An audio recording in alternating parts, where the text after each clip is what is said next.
Alright everybody, and welcome to the Goodie Pantry. Today we're going to be making some plain vanilla scones with some clotted cream and some jam. That's what it looks like when it's done. Don't forget, like and subscribe, hit the bell icon, and there's all your ingredients on the screen for today's video. Okay, let's get straight on into it.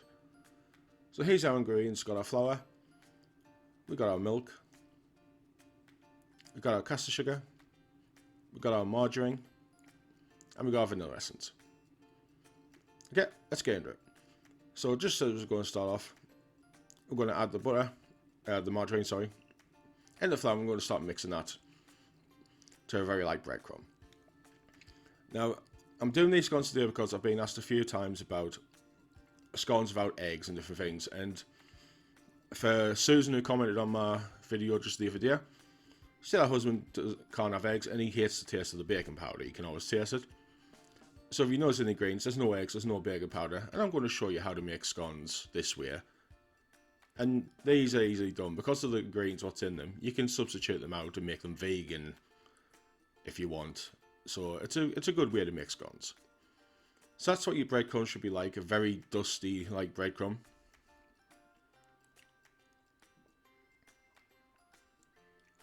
So once you've got that done, we're now going to go in with the sugar. And we're going to leave just about a tablespoon behind. And we're going to sprinkle that on the tops later.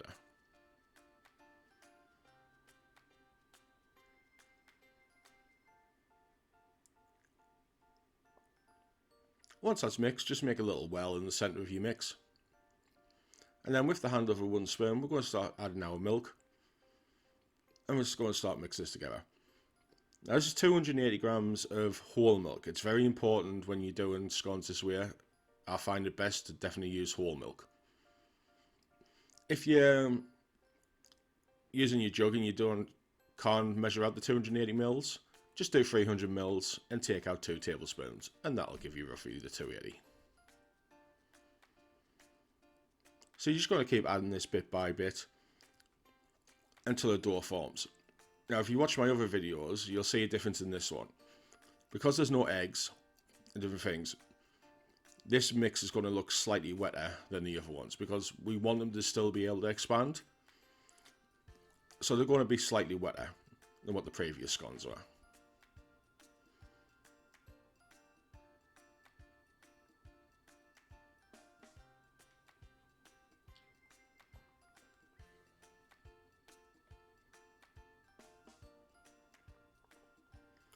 So there's the last of my milk going in. And you'll see, as I bring this around here with the dough, how it's a bit stickier, a bit wetter. But when you haven't got the eggs, you're going to want this to help your scones expand. If they're too dry and there's no eggs in there, they will struggle to expand. So once you've got that done, just gently maneuver it around. Don't knead it like bread. Just gently maneuver around just to get all the sticky bits off the bottom of the bowl. Okay, so what we're going to do now, we're going to sprinkle our surface with some flour. And then we're going to put our scone dough down.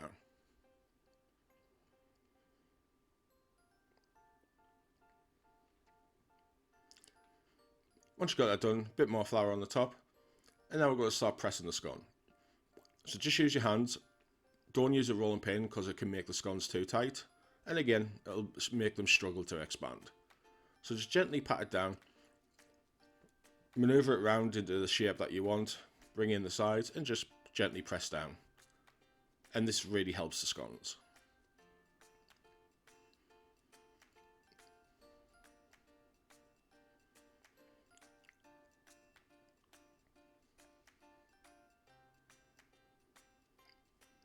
Okay, now we're going to cut them. So I'm using the size 1, which is the smallest cutter. These are, because I'm filling them with cream and jam, I always cut them a bit smaller. I'm also going to do a bigger one later. I'm going to show you how scones expand. So when you cut your scones, just lightly bring your dough back together. Just be very gentle with it. Just repeat the same process. Bring it in, pat it down, bring it in, pat it down. And when you've got a good shape, just keep cutting until you've got all your scones.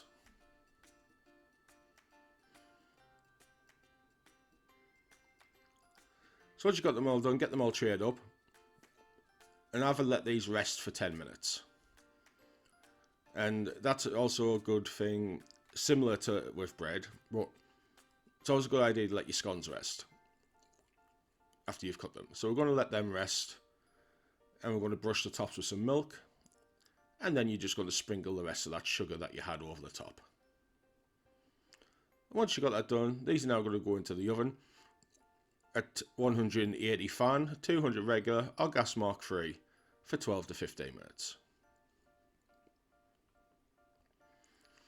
And that's what they're like after the 15 minutes. Now these I've got them out of the coat. You can see how they've come up and how they've risen up nicely. Considering these were very small.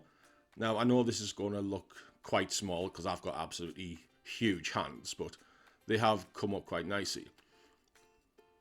But a scone can only rise as much as it's cut. I'm going to show you that here. So there's a bigger scone. This was the exact same mix. The height and the depth before it was cut was exactly the same, but one's used with the bigger cutter, one's with the smallest cutter. So scones never actually rise, they just expand. So if you think your scones haven't risen, you just might have to cut them a bit bigger. So here we've got our scone. I've now got this cut open, and we're going to serve this up the classic way with some nice jam and some of that lovely clotted cream.